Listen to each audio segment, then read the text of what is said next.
Hello everyone, যেখান থেকে ব্লগটা শেষ করেছি সেখান থেকেই কিন্তু আবার শুরু করছি। রবিবারের সারাটা দিন তোমাদের সাথে ভাগ করে নেবো, আর সারাটা দিন কী কী করছি না করছি সবটাই তোমাদের সাথে শেয়ার করতে থাকবো।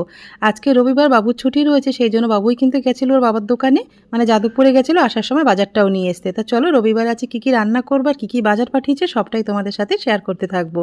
রবিবারের বাজার মানে একটু তো বেশি থাকবে অন্য দিনের তুলনায়, কিন্তু দেখে না মাথাটা অনেক সময় গরম হয়ে যায়। দাঁড়িয়ে দাঁড়িয়ে প্রায় আধ ঘন্টার ওপরে লাগেই মাছ ধুতে, মাছ কাটতে। আর এই ছোটো মাছ দেখলে যতটা মুখে হাসি আসে ততটাই কিন্তু কান্না লাগে কাটাকুটি করতে। মানে ছোটো মাছ খেতে তো ভালো লাগে গরমের সময়, কিন্তু কাটতে খুবই বিরক্ত লাগে, জানো তো। এর আগে একবার নিয়ে এসেছিলো, কাটতে হয়েছে। আজকের দোকানে এতটাই ভিড় ছিল মাছের দোকানে, মাছটা কেটে দিতে পারেনি, সেই জন্য দেবনাথবাবু কিন্তু একটু ভয়ে ভয়ে মাছটা পাঠিয়েছে। ও যে শম্পা আজকে একটুখানি মাছটা কেটে নিও। তা কী করবো, মাঝে মাঝে তো একটু কাটতে হয়। তারপরে দেবনাথবাবু আসার পরে বলল, ঠিক আছে আজকে রবিবার, তোমার রান্না করতে হবে না, আমি রান্নাটা করছি।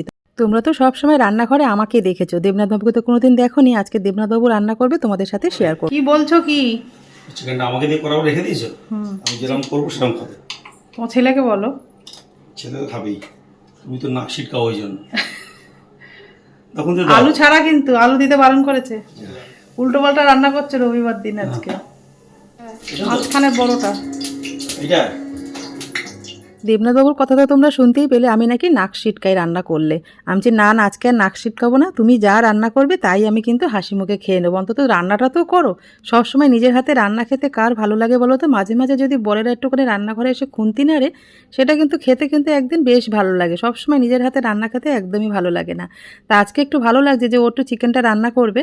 তা দেখো ও চিকেন রান্না করবে, সেই জন্য আমি রান্নাঘরে এসেছিলাম, কিছু বাসন রয়েছে মাজবো বলে। তা দেবনাথবাবু বললো তুমি যাও, গিয়ে বসো, আমি বাদবাকি কাজটা আমি করে নিচ্ছি।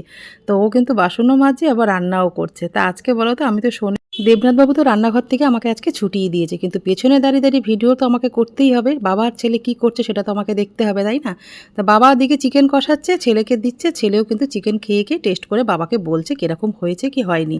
তা দেখো দুপুরে কিন্তু আজকে রবিবার রান্নাবান্না আমার একদম হয়ে গেছে। আমি কিন্তু আমাদের মতন হাউস ওয়াইফদের রান্নাঘর থেকে কি পুরোপুরি ছুটি আমরা পাই? কখনো পাই না। সকালবেলা কিন্তু ভাত আর মাছের ঝোলটা আমি করেই নিয়েছি। তোমরা তো দেখলে ছোটো মোরলা মাছ এনেছিল, সজনে ডাঁটা, আলু, পটল আর একটু উচ্ছে দিয়ে ঝোল বানিয়েছি, যেটা আমার সবচেয়ে পছন্দের। ওই রান্নাটা শেয়ার করলাম না তোমাদের সাথে, আগে তো শেয়ার করেছিলাম সেই জন্য। তা মাংস আর হচ্ছে মাছের ঝোল, ব্যাস, আর কিছু করিনি, জানো তো। তোমরা তো জানো গ্যাস নিয়ে প্রচণ্ড সমস্যা চলছে, বেশি কিছু রান্না করতেও ভয় লাগে, জানো তো, কখন শেষ হয়ে যায়। একটা তো শেষ হয়ে গেছে, আর একটাই সিলিন্ডারটা একটাই ছিল, সেটা নামিয়ে নিয়েছি। তো দেখো দুপুরবেলা কিন্তু আমরা খাওয়া দাওয়া করতে বসেও পড়েছি, আর ব্লগটা কিন্তু তোমাদের সাথে সন্ধেবেলা গিয়ে শেয়ার করছি। আশা করছি তোমাদের একটু হলেও ভালো লাগবে। রবিবারের সকাল থেকে দুপুর পর্যন্ত সবটাই তোমাদের সাথে শেয়ার করলাম। কেমন লাগলো অবশ্যই কমেন্টে জানিও, ভালো লেগে থাকলে লাইক কমেন্ট শেয়ার করে দিও।